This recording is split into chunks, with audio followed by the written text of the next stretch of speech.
Louvado seja nosso Senhor Jesus Cristo. Nós vamos hoje fazer a nossa leitura do Salmo 24, 23. É o nosso 30º encontro. É o Rei da Glória. Este salmo corresponde ao Salmo 24 na versão hebraica e Salmo 23 na versão grega e latina. Ouçamos este Salmo 24, 23. A Javé pertence a terra e tudo o que ela contém, o mundo e os que nele habitam. Ele próprio fundou-a sobre os mares e firmou-a sobre os rios. Quem pode subir a montanha de Javé? Quem pode estar no seu lugar santo? Aquele que tem mãos inocentes e coração puro, que não confia nos ídolos, nem faz juramento para enganar. Esse receberá a bênção de Javé, e do seu Deus Salvador receberá a justiça. Essa é a geração dos que procuram Javé, dos que buscam tua face, ó Deus de Jacó. Portas, levantem-se os frontões, elevem-se portais antigos, pois vai entrar o Rei da Glória. Quem é esse Rei da Glória? É Javé, o Rei valoroso, é Javé, o herói das guerras. Porta, levantai vossos frontões, elevem-se portais antigos, pois vai entrar o Rei da Glória. Quem é esse Rei da Glória? É Javé dos exércitos. Ele é o Rei da Glória. Vamos então passar devagar a compreensão deste salmo que acabamos de escutar. Nós estamos aqui, com este salmo litúrgico. Está no contexto das celebrações litúrgicas no templo. E é do período do pós-exílio da Babilônia, depois de 535 a.C. O segundo templo já estava construído. Versículo 1. A Javé pertence à terra e tudo o que ela contém, o mundo e os que nele habitam. Javé é o Criador de tudo, é o Senhor Criador, e tudo pertence ao seu artífice, isto é, ao seu Criador. A Javé pertence à terra. Ele habita em seu santuário, lá em Jerusalém. E toda a criação, a terra, lhe pertence. O mundo, tudo que existe como criação de Deus, e todos que nele habitam. Os que habitam no mundo criado, todos que acreditam em Javé e reconhecem que as obras de Javé como Criador. Javé é o Criador. Versículo 2. Ele próprio fundou-a sobre os mares e firmou-a sobre os rios. A visão da época de que a terra estava firmada e cercada pelos mares. Javé colocou firmemente e permanentemente a terra sobre as águas. Como a pessoa que constrói a casa firmemente, colocando as bases sobre a rocha. O salmista destaca esta obra de Deus, obra que o ser humano não pode fazer, e firmou-a sobre os rios, sobre os cursos d'água que cobrem a terra. Ele firmou, diz o salmista. A obra de Deus é estável e não será destruída. Versículo 3. Quem pode subir à montanha de Javé? Quem pode estar em seu lugar santo? E o salmista diz então, pergunta, quem pode subir à montanha de Javé, onde está o templo de Jerusalém? O autor quer saber quem pode ter acesso à montanha de Javé. A pergunta é feita em sentido literal. Aqui se refere ao templo, segundo templo de Jerusalém. O sentido da pergunta é colocado àqueles que em alegria vão em procissão para a montanha do Senhor em peregrinação, em procissão. O sentido é quem pode carregar a arca da aliança enquanto sobe a montanha, enquanto sobe Jerusalém. Quem pode estar no seu lugar santo?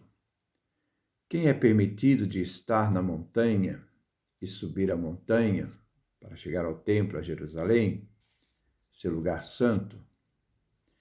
O lugar santo é o templo.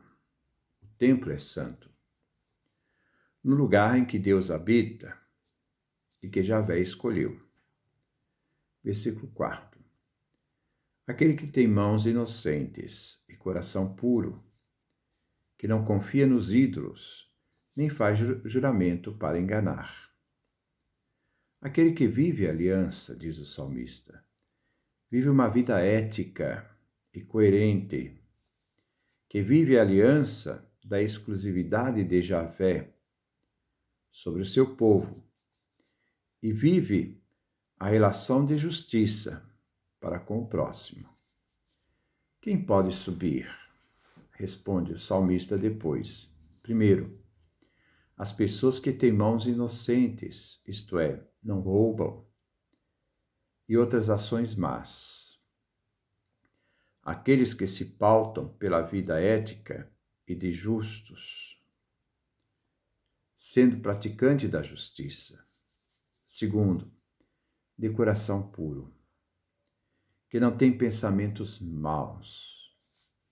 Terceiro, que não confia nos ídolos, isto é, não coloca sua fé nos deuses e os servem, porque a tradição mais antiga diz que Javé é o Deus dos deuses.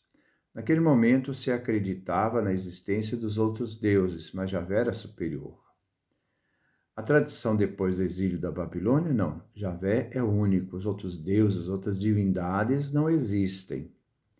Então, quem não confia nos ídolos, nessas divindades, isto é, não coloca sua fé nos deuses, nem os servem, e nem jura pelos ídolos, não pronunciando o nome de Deus em vão. 4. Nem faz juramento para enganar. Aquele que não jura em vão, aquele que jura falso com o objetivo de enganar os outros, este não pode ir ao encontro do templo do sagrado. Versículo 5. Esse receberá a bênção de Javé, e do seu Deus Salvador receberá a justiça.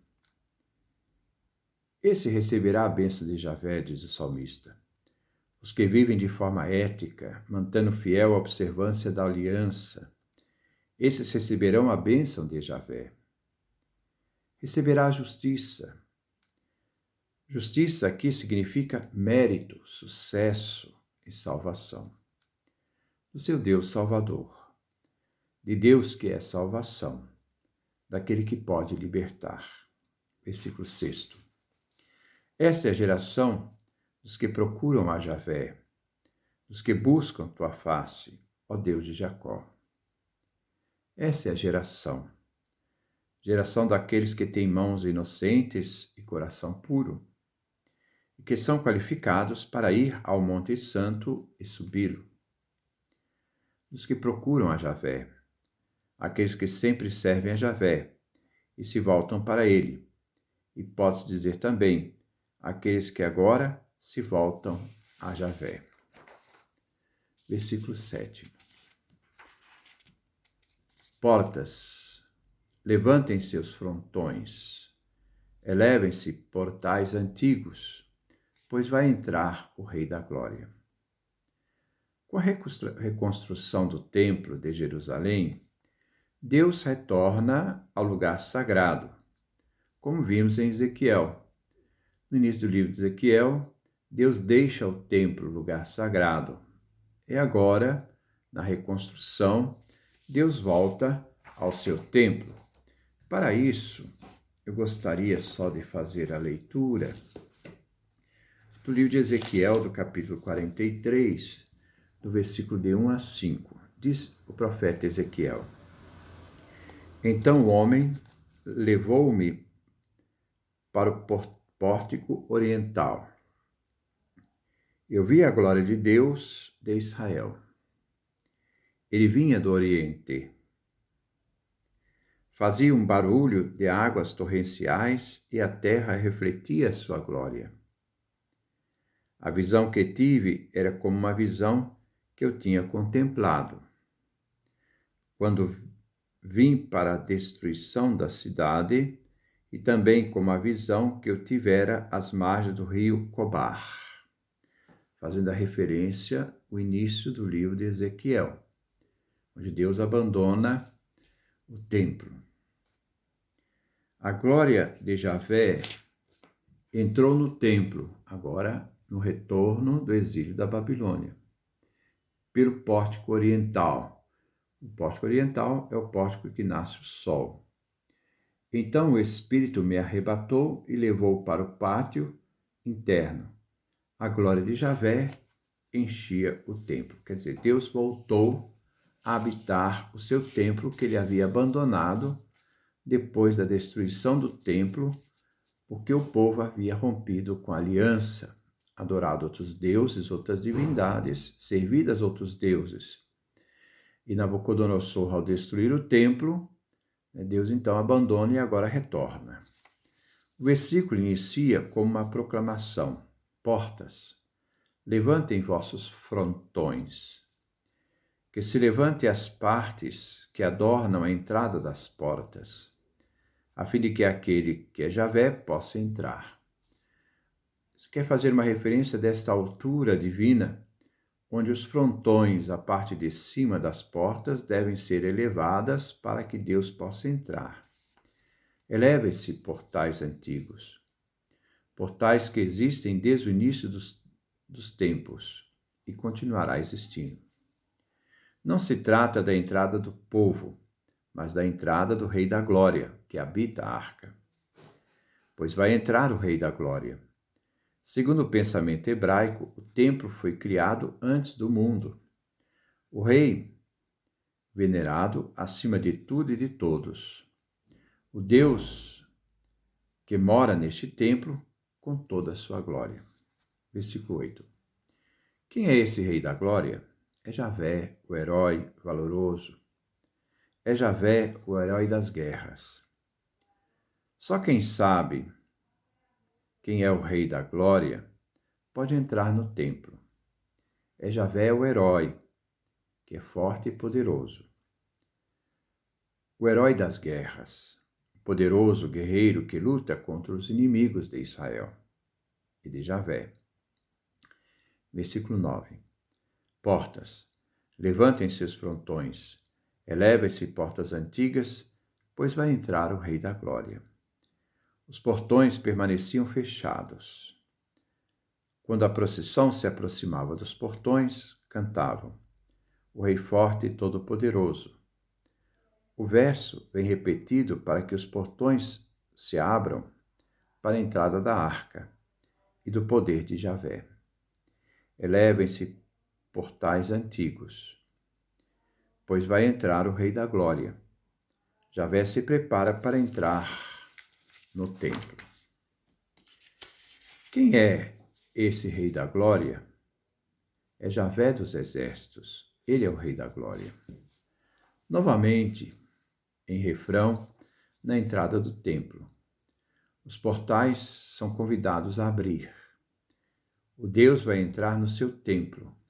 Ele é Javé dos exércitos, que vence os inimigos. é Javé, o Rei da Glória. Os portões repetem para poder elevar os frontões, as partes de cima das portas, porque Deus é muito grande e precisa de elevar os frontões para a entrada em procissão do Rei da Glória. As portas devem abrir a procissão de Javé, que entra e retorna ao seu templo. Podemos terminar com a seguinte explicação. O nome divino vem referido aqui devido à presença dos querubins, que estão acima da Arca da Aliança, que saía para guerrear contra os inimigos de Javé e os inimigos do seu povo. O exército de Israel vem referido também ao exército dos anjos. Depois se tornará a tenda com cantos de vitória. Este salmo vinha recitado àqueles que iam em procissões de alegria, trazendo a arca para seu lugar no templo. É uma procissão de triunfo. Ele vinha recitado em 3 tempos. Versículo 1 e 2. Quando o celebrante andava no caminho subindo a montanha de Javé, Jerusalém. Versículo 3 e 6. Era recitado quando o celebrante colocava os pés no monte do templo. Então ele perguntava: quem pode entrar no monte do Senhor? E versículos 7 e 10. Vem recitado pelo celebrante quando a arca já estava para entrar aos portais do templo. Que Deus nos dê a sua graça, a sua bênção, a sua face resplandeça sobre nós.